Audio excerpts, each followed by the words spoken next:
वो क्या दिन थे जब एक लड़की मेरे ख्वाबों में रहती थी।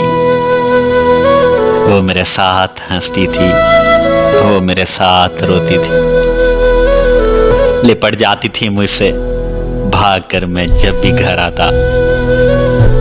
कहीं जब जाने लगता तो वो रास्ता रोक लेती थी। वो कहती थी मोहब्बत का कोई मौसम नहीं होता।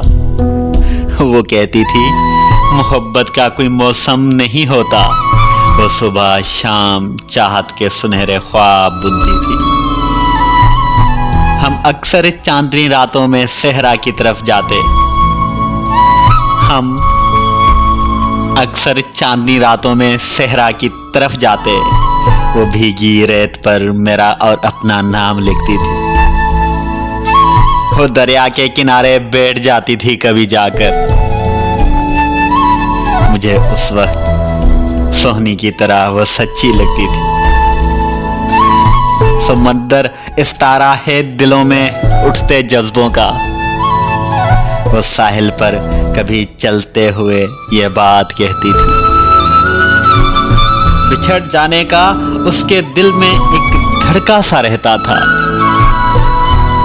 वो मेरा हाथ गहरी नींद में भी थामे रखती थी, थामे रखती थी, थामे रखती थी।